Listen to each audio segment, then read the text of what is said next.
Hello, good morning, everyone. I want to thank you for being here this morning as we give an update regarding the coronavirus in Prince George's County.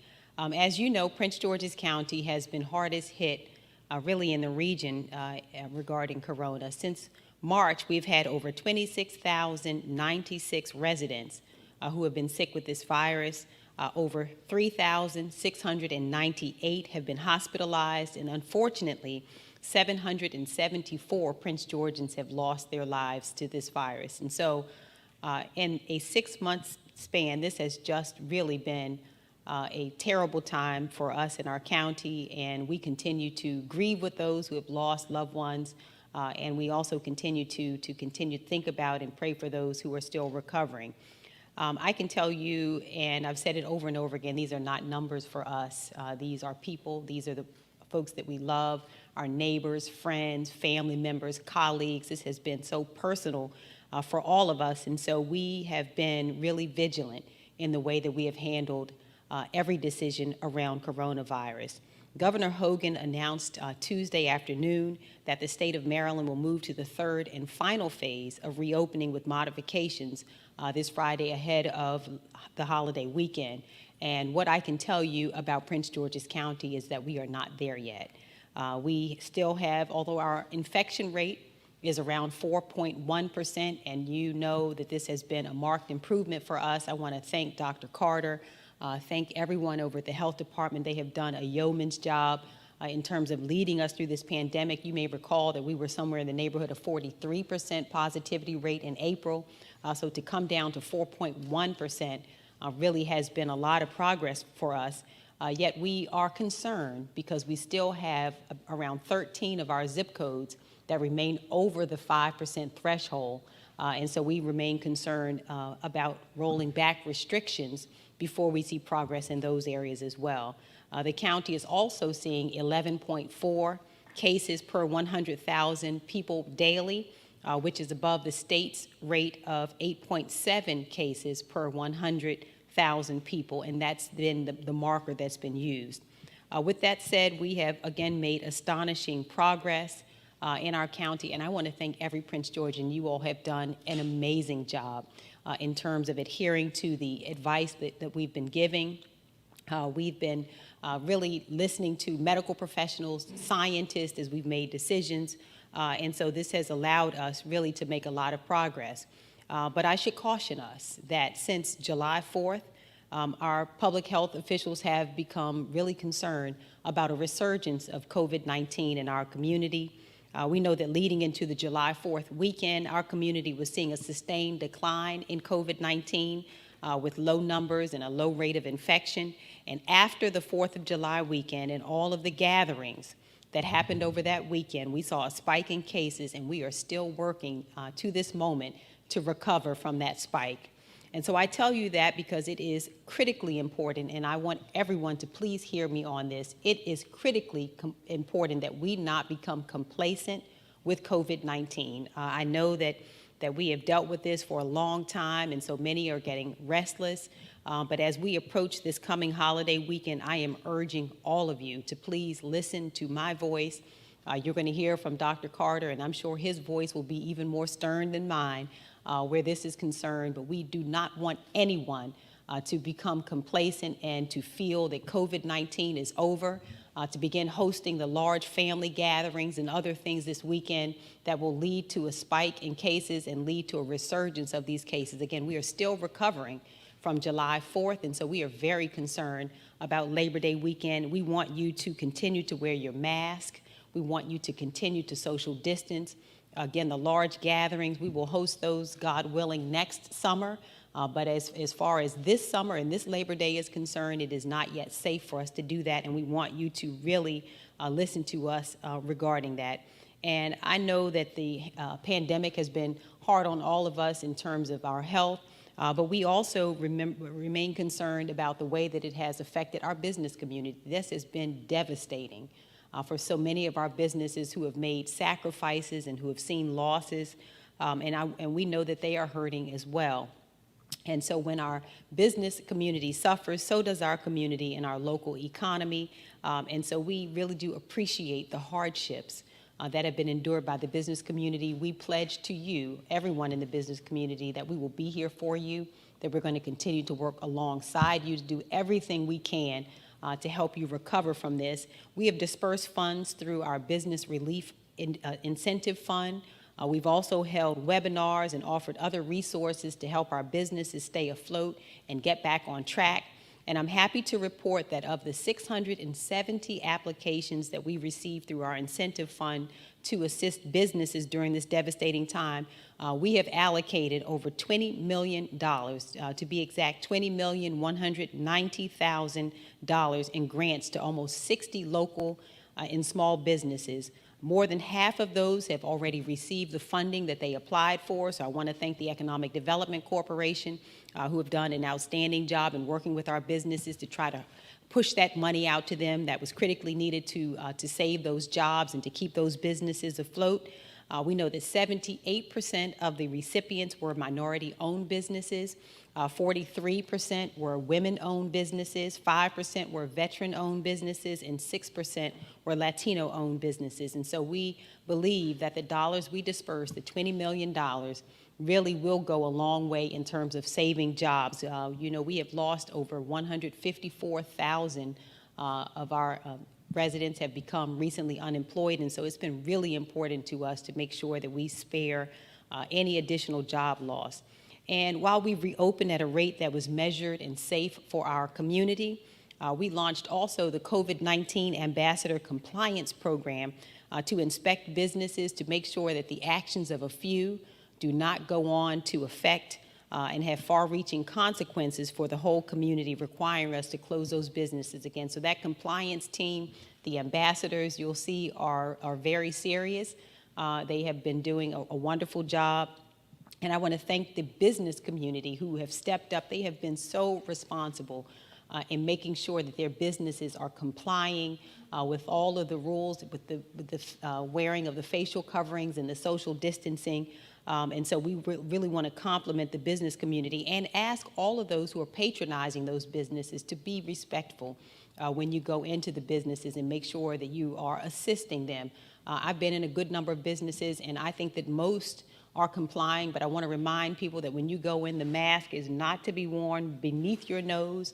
All of the doctors and scientists tell us that the virus exists in your nose, and so it is not helpful to any of us for you to simply cover your mouth and have your nose exposed. That's the way that the virus is spreading. So when you go into those businesses, we're asking for the good of all of us, for the good of the business, for the good of those who are patronizing the businesses, the grocery stores, and other things, to keep all of us safe. Please properly make sure that the mask is affixed in a proper way so that we are not seeing the spread of the virus. And if we stay the course and continue to take the steps that are necessary to reduce the spread of COVID-19, we are convinced that we will be able to reevaluate in a couple of weeks the data that we have, and that we will be able to at some point move toward a modified phase 3 reopening here in Prince George's County as well. I can tell you that we are interested in the long game. I know that, again, we're asking for many, many sacrifices to be made, but we are looking to make sure that whatever openings we make are ones that are sustainable and are responsible. And so we're taking our time to make sure that this happens. So, again, to refrain from the get-togethers with large numbers, practice social distancing, good hand hygiene, wear your mask, and we believe that we're going to be able to continue to open up and to move our county forward. I have two other topics that I'd like to talk about. The next one is voting. As you know, COVID-19 has changed a lot about our county, and voting is no exception. And it is critically important that we do everything we can to make sure that Prince Georgians are able to vote in the 2020 election. As you well know, this is a right that so many have died for, fought hard for, and we want to make sure that in spite of COVID-19 and all that we have experienced, we want to make sure that Prince Georgians are able to vote in the 2020 election. I know that many, if not most of you, have already received your mail-in ballot applications in the mail. And I have to say that word so that, that everyone understands what we mean by that. To be clear, what you received in your mail and many of you received it by last weekend, is a mail-in ballot application. It's not junk mail, so please do not cast it out. It is likewise not the actual ballot. I'm concerned that this will be a point of confusion for many who will expect that we will do things as we did for the June 2nd primary, where those ballots were mailed directly into your home. You should know that what was mailed to your home on this occasion was not the ballot. This time, what the state decided to do was to mail to you the ballot application. And it is critically important that you understand the difference between that. In order to vote by mail, the mail-in ballot application must be received by October 20th. So that now that you have your ballot application, the mail-in ballot application, you must fill that out immediately. Send it back in the envelope that you've received, and have that by October 2nd. It has to be received in order for you to receive the actual ballot, which will come to your home. We expect that those actual ballots will be received beginning at the end of September, the beginning of October. You should look and you will have the actual ballot that should arrive in your home. And what you should do at that point is to fill it out, and you can return that ballot immediately, which we want you to do. You can also take it to the Board of Elections in Largo, and we will also have, hopefully by the beginning of October, those sites. We will have 11 sites around the county where you can deposit that ballot ahead of election. And this is what we want you to know: vote safe and vote early. Vote safe and vote early. And so, again, to go over it, make sure you return the application immediately so that you can get your ballot. And once you have gotten that ballot, we want people to begin to send it back early. We know that there are a good number of individuals who still prefer to vote on Election Day. And if that is the case, then we have also made it so that beginning October 26th, which will be the early voting period, is extended now from October 26th through November 2nd. You can go to those 11 sites around the county to vote early. And on Election Day, we will expand to 40. We have 40 sites around the county that you will be able to vote, as well as we've also made application and sent a request so that we can also use the FedEx field. And I want to thank the Washington football team for agreeing to work with us to make that field available to us so that we can accommodate a larger number of voters there. And we are waiting now to receive word regarding that particular site. We expect that it will be approved, and with that, that will be the 41st site. And so we will have 41 sites available on Election Day. You all know that this is in part, again, because of COVID-19. We've had to change the way that we have really approached this election. Hosting a, quote, normal election would have required that we had 3,500 election judges and volunteers, and most of those were seniors. And there was no way, it would be unconscionable to send 3,500 seniors into these spaces and ask them to help us conduct a, quote, normal election. And so instead, I've made the request, we made the request of the governor that we be allowed to consolidate into these super centers that have resulted in the 41 sites, hopefully, that we will have available around the county. What I also want to remind you of is that the deadline to register to vote is October 13th. So that's a deadline I want you to remember as well. And so if you are not registered, you can go online to the Board of Elections and do that first before requesting your mail-in ballot.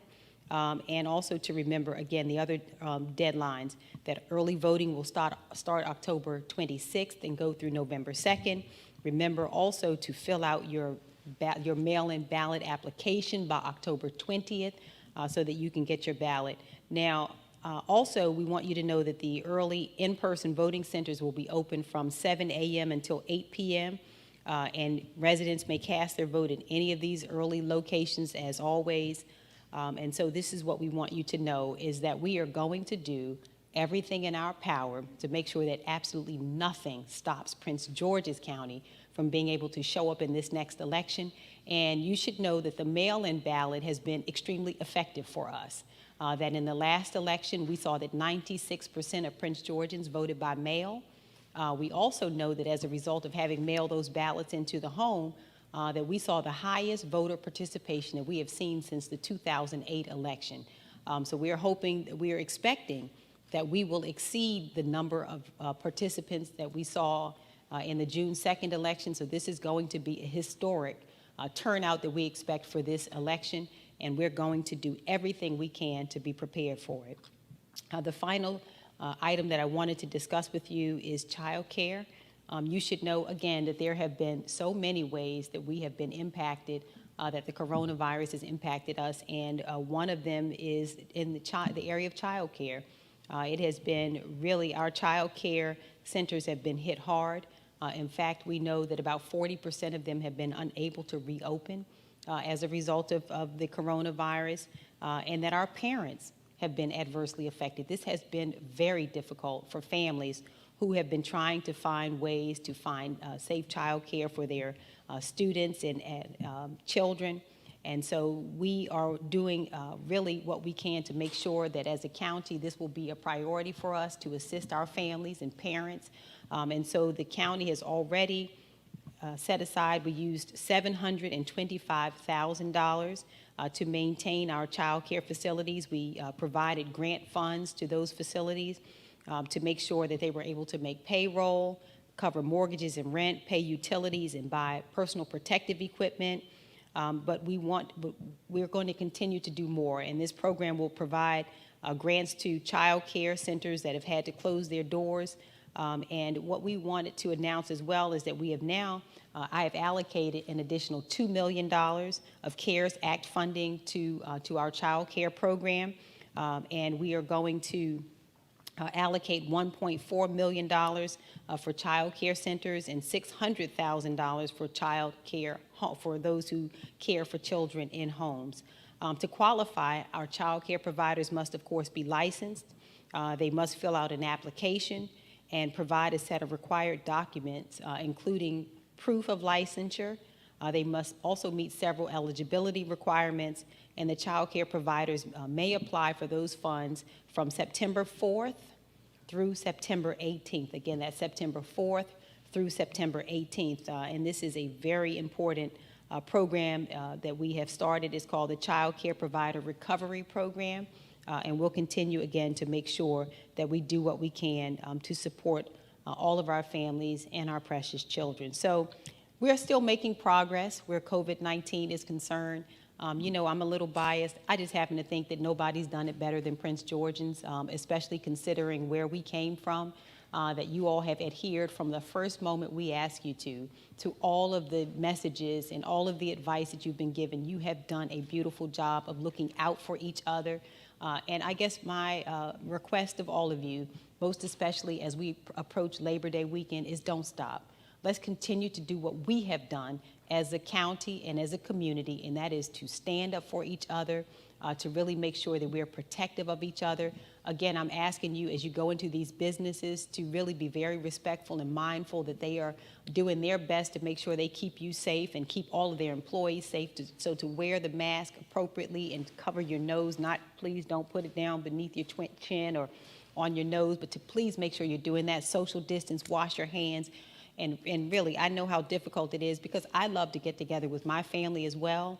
But this weekend, we are asking you please to refrain from the larger family gatherings. Dr. Carter told us recently that about 40% of our cases, especially after 4th of July, were generated during those family gatherings. And so we want you to be careful. So we're going to make it through this together. Thank you again so much for all that you have done. And I want to thank, lastly, all of our employees, our frontline workers, essential workers who have been on the front lines during this crisis and have done a yeoman's job, and we just really appreciate it. The best is yet to come, and we are just going to continue to hang in there. So with that, I'd like to bring up to the podium Dr. Carter for his updates. Thank you.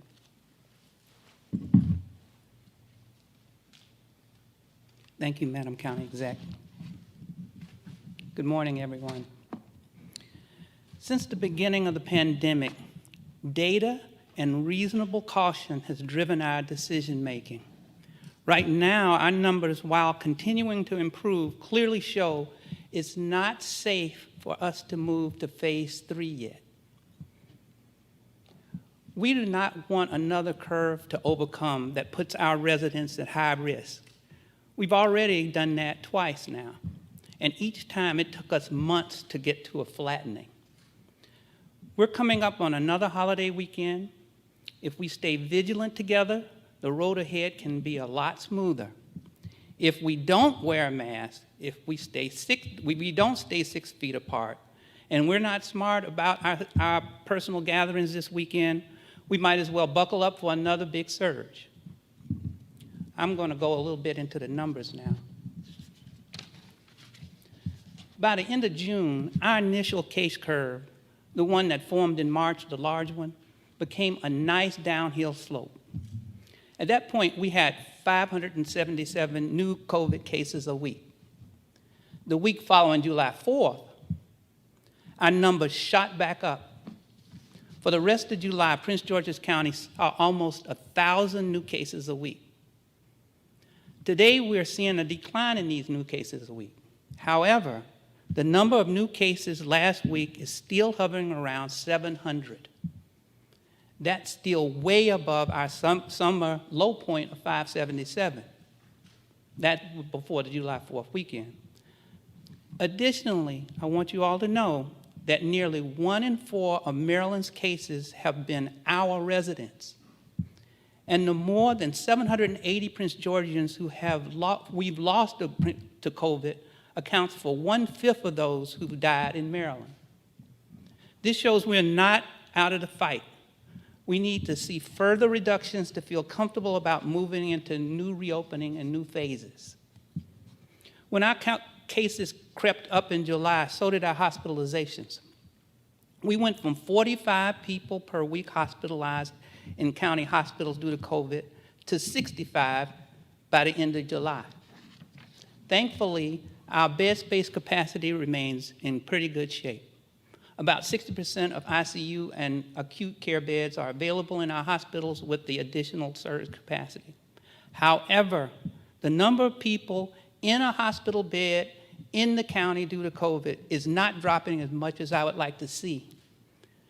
We have been hovering around 60. Our infection rate is slowly declining after the uptick in July.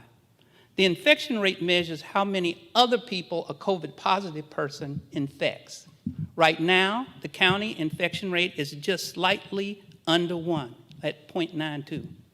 That means each person in Prince George's County with COVID is, on average, infecting just under 1 other person.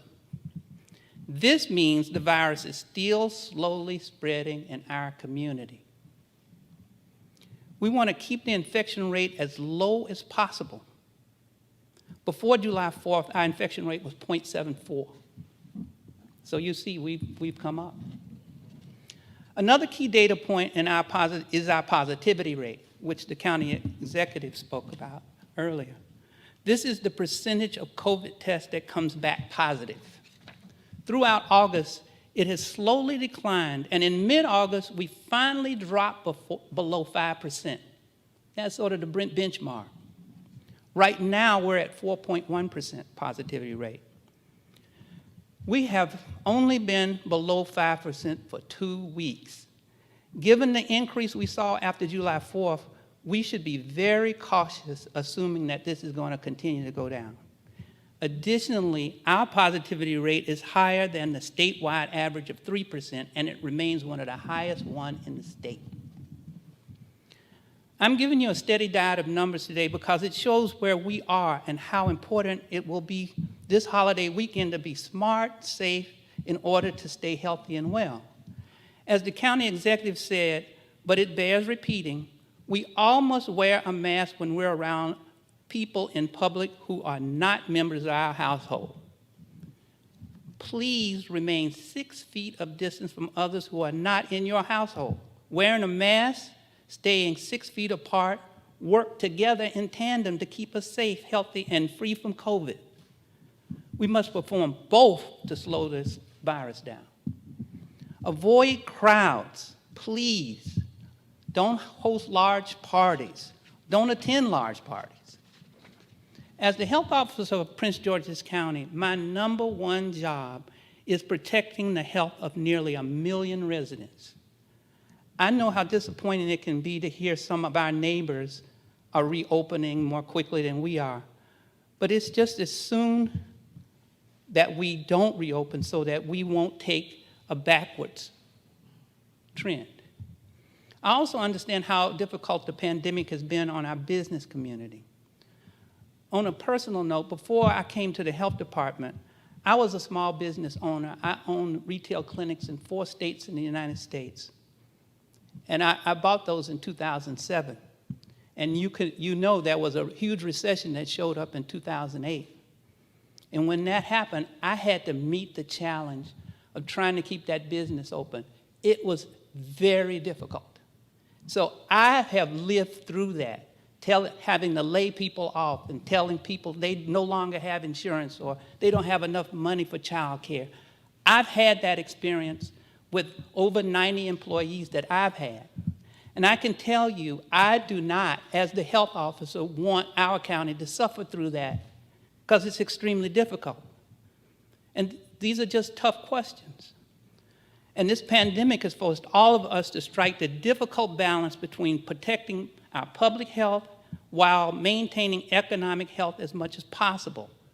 The health department is working extremely hard together with the county exec's office, our public and private partners to monitor the situation and make the right choice for our county. And that's extremely important for you to know. Each of you is a critical partner in this effort. We are all on this team, and we have to stay the course, do the hard work. If we do, we'll slow and control this virus and ultimately defeat it. Thank you very much.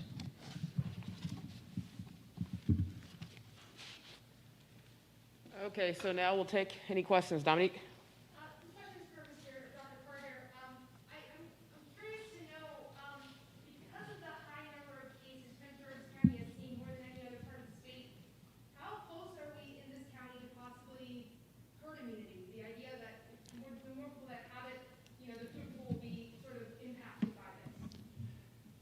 If herd immunity is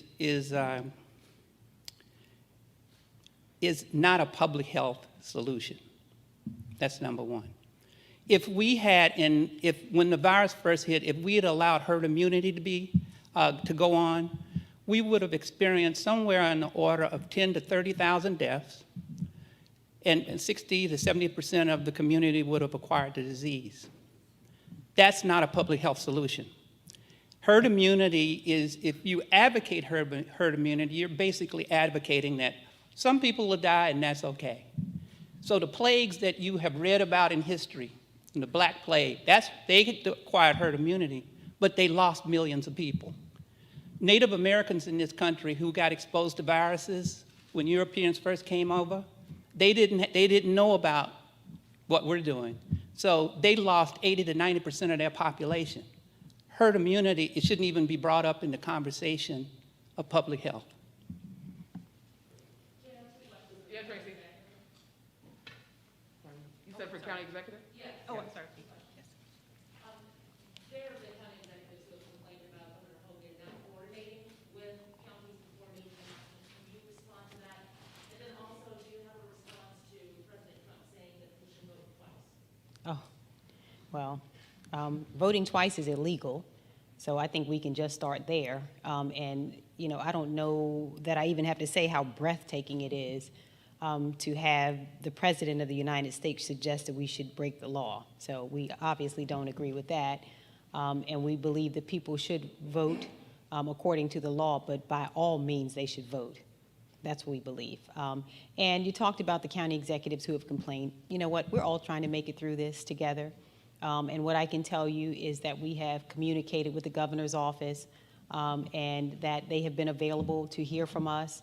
That, has the communication always been perfect and seamless? No. But you know what? I think that we're all doing what we can to make it through this pandemic, and we are just focused, I am focused, on making sure that we make good decisions for the people who live here, and that we are, to Dr. Carter's point, tailoring our decisions to our residents and to the data that we have. And I think that we'll make it through this together. I've been enjoying a really, really strong relationship with the other county executives. We talk weekly, share information with each other, and you're right, at times we've been, there are things we've been concerned about, and we talk about them. But for the most part, we're all just doing the best we can to make it through this.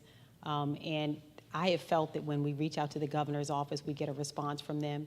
And I have not felt that they don't communicate with us, although we've had concerns and we've made those concerns known. We don't always agree. Let me just say this. I do not agree with all the decisions that have been made, and I've said so when I don't agree with the governor's decisions. But the communication, I believe, has been good.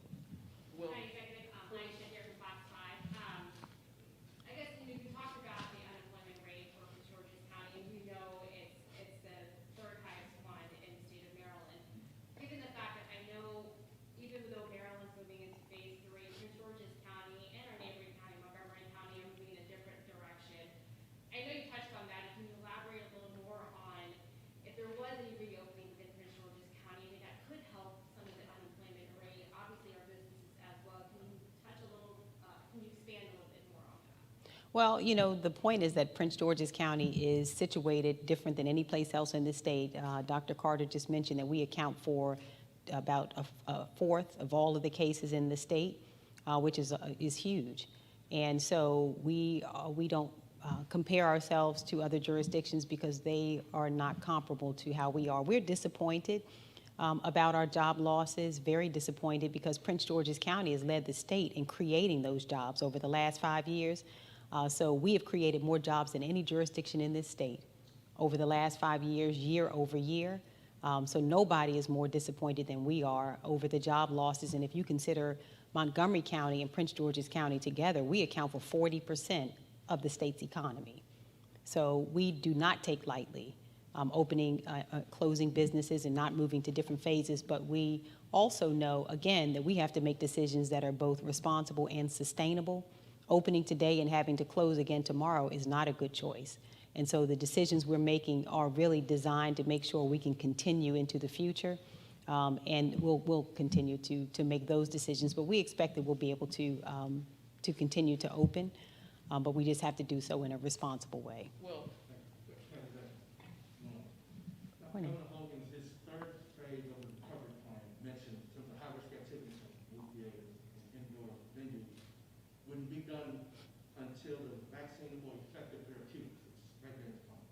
Do you see this just as him pushing his third phase as political, especially with the county and Montgomery with certain high number of cases, wanting to move too quickly? You know what? I don't want to question anybody's motives. What I can tell you is Prince George's County is not ready to go to phase 3. Dr. Carter and all of the other medical professionals tell us that those indoor spaces are where we run into danger.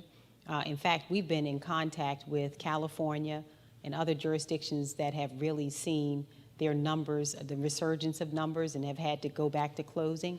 And when we talked to those jurisdictions to ask what it was that they thought caused them to be in a negative position, they have said that they regretted those indoor spaces, the bars, the areas, the movie theaters. Those are the kind of things that create super spreader situations. So we're trying to learn also from jurisdictions like Los Angeles and others that we've reached out to ask them about what their experience has been and try to make decisions based on what we're learning. Brett, Well, some of the questions have been asked. I talked with a leader of a large church in Utah. He said they're not ready to. They've got so many people gathered. I mean, and that's sort of Prince George's thing. A lot of big churches. How big a thing would phase 3 have even been for this county? I mean, retail's already all open. What are you hearing from churches? What are you hearing from the movie theaters? The movie theater people, I know they've been lobbying in Annapolis really hard. What are you hearing from those two? Because I think that's really large. That's a really great point, is that most of our economy is already open. So I think your point is a good one, is that, for us, phase 3 would have included a few more openings, the movie theaters, increased capacity for churches. But I can tell you that we have worked most especially with the faith community, and they have been amazing. They understand, they care about their members. So in spite of whatever losses they have seen, and this has been a very trying time for the faith community, they have mortgages and other expenses too. But they have never, they have in every instance put the health and well-being of their parishioners first, and they have done the best they can to go virtually and to just make sure that they are making decisions that are good for their parishioners. And I believe that those other businesses have been the same. The movie theaters, the others, I know that people want to open, but from my experience, they have all been very reasonable and have been working with us. I don't know whether Dr. Carter, if there's anything else you can say about the movie theaters, but in my experience, they have all been really wonderful to work with and have been concerned about their employees and the people who attend those churches. Conversely, Wegmans is crowded, Walmart is crowded, Lowe's, Home Depot, they're all crowded.